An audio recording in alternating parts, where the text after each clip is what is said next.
dinner. We're making some seafood pasta along with some bread and stuff. And I got my friend Emily here, and we want to talk about babies for us. So she's going to ask me some questions while I cook because we're starving. And we've been trying out this all night. Can I say swears? But we've been doing this all night at this point, so here we go. So what got you into nonprofits?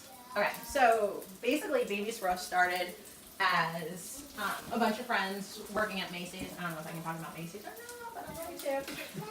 And we were talking about how it's super expensive for lesbian couples to have a baby and how that's not fair. And kind of about how all these, like, I don't know. So that's kind of where the idea started. And after a couple lunches, we put together the idea of calling it Babies for Us. And then at that time, I just happened to be going back to school for my master's. I started in the MBA program and then ended up in the adult ed program and was able to create the whole concept and kind of run the ideas about it. Very nice. Well, you already went into my next question about why you chose Babies for Us. Why don't you talk a little more about how you can become a candidate and get some help from you? Okay. So basically what we do is we emotionally and financially help couples that want to have babies. It's all first come, first serve.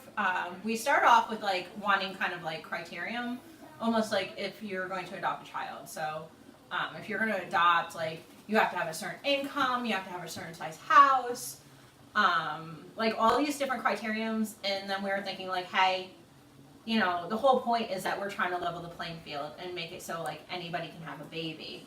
So we decided just to come with a first come, first served list. And you can basically email us at babies.com at Gmail, or you can go to babies.com or babiesforus.org. Fantastic. So, how long have you been doing this now? How long has Babies for Us been around? So we started in January. Well, the whole idea started probably in 2014, and that's when I took a semester or two to develop the idea. And then in 2014, we incorporated it, and then you need your 501c3. So we started doing the paperwork ourselves for 501c3, but it's pretty involved. So I hired an accountant, and then that took a couple months to get the 501c3 before we started doing any kind of fundraising or activities or anything like that. But muscles, please. You're not making this al dente, are you? No, I'm sticking it. You look confused. No, because I need the muscles. I already put the spaghetti in, and you're trying to give me spaghetti. It's not trying to watch spaghetti. And then little necks, so we add some muscles, some little necks.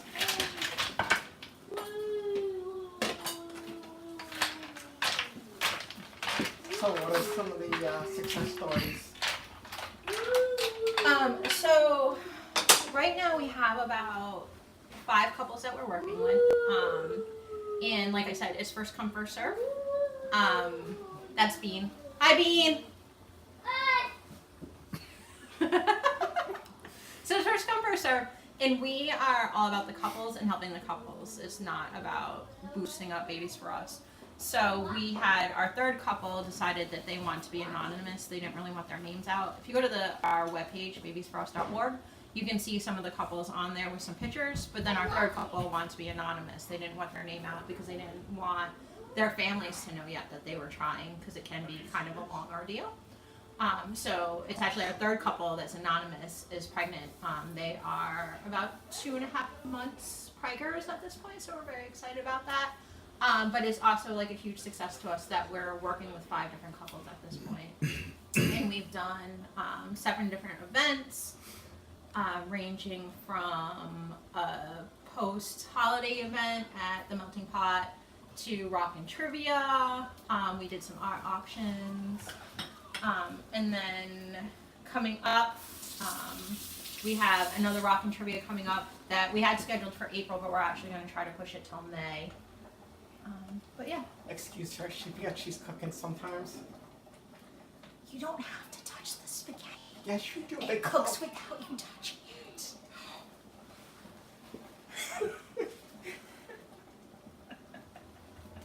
Clearly she's not Italian. So what Yeah. other organizations are you involved with? Oh golly, this whole process I've learned so much. So not only through college did I learn about running a nonprofit, there's also the Rhode Island Foundation who, and Social Enterprise Greenhouse, they both do series of classes teaching you how to run a business and how to run a nonprofit and all the different steps. And that in the classes at Rhode Island Foundation, I met the president of SAGE. And so what SAGE does is they help elder LGBTQs, or older, more seasoned, if you would. And they do a monthly cafe for lunch. And I started volunteering through that. And then most recently, they were having a little bit of trouble with their board. So they built an interim board, which they asked me to be a part of. Also, a best friend Tommy from college started hanging out with him again, and he asked me to be on the imperial. I would say empirical, but it's not like a scientific metal thing. But the Imperial Corps of Rhode Island. So I'm just one of their people, and we get dressed up and we fundraise, and they're going to help us with the next fundraiser. That's the Rockin' Trivia Out Scout. Also, Em and I play tons and tons and tons of softball. Yes, we do. And there's an LGBTQ softball league in Rhode Island called the Renaissance City Softball League, which we both play on and represent. But they asked me to be the nonprofit liaison for them. So I get that weird little hat title thing going on. And I forgot how I got connected with the National Family Equality Council, but I'm in a regional group for them, just kind of getting information out there about different nonprofits within Rhode Island. I kind of represent Rhode Island and nonprofits and that such stuff. Oh, spaghetti's on.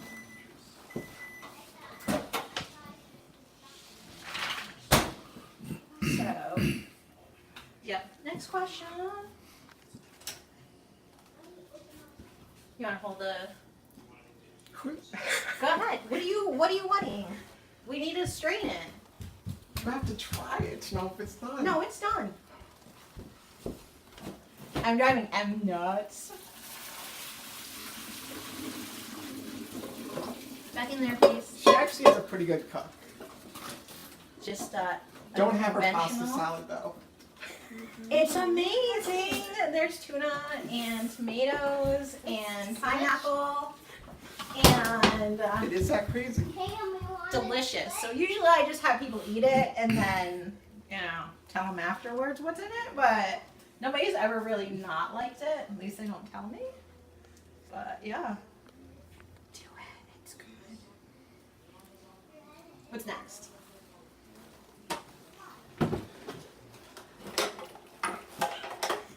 So, personally, I feel like you always have to add flavor to the spaghetti. Like, I'm not a just dump stuff on top of the spaghetti. So, not that I've told you anywhere how to cook any of this, but I'm going to salt and pepper the spaghetti with some butter and a little red pepper flakes. And garlic. I like garlic. So you want to be Italian? No. I'm just a mutt. And I make up stuff and it evolves as I cook it. No measuring. I'm like that. Measuring's not my thing. But so yeah, salt, pepper, garlic powder, because I'm a garlic, WHORE, a little spiciness. And then mix it. What else do I have there? So what is tea talk? Oh yeah, tea talk. So I found that so being a lesbian couple in Rhode Island, so statistic wise, so Rhode Island Foundation did like a survey not too long ago. It's a couple of years old, and they found that gay men kind of like congregate and kind of have different things that they like to do in groups, but lesbians more kind of in every direction. They don't really get together all that much. So the things that my couples are going through are pretty unique, and they don't have a lot of people to reach out to for support. Like there are ways to get support, like there's YouTube videos, you know. But so what happened organically is some of my couples started getting together and started talking to each other. So we decided, you know, we might as well start making it like a thing and inviting anybody who wanted to go. So we started playing tea talks because we like to drink tea and sit around and snack on like crumpets and muffins and yummy stuff. And we just schedule it every other month, and we just have like whoever wants to show up and couples and everything. And they talk about all the unique situations they go through, about different options for donors, about like how they're feeling about different shots they take. Like there's a lot that goes into alternative insemination, so it's just nice to have like, it's like a support group, but it's not like super structured and rigid. Very nice. It's always good to have support when you're going through these kinds of things. Right? So, yep. Tossing the spaghetti. And it looks like the mussels are starting to open. This might be a lot of seafood for just Em and I, but we are like hungry. Yeah, she's got me waiting for hours. I blame Ben, whoever Ben is, that guy kind of like took a little while on everything. So. He tried. Just wasn't very successful. So are there more questions? No, I think that sums it up. Okay, well that's it, because we're going to go eat now. But thank you.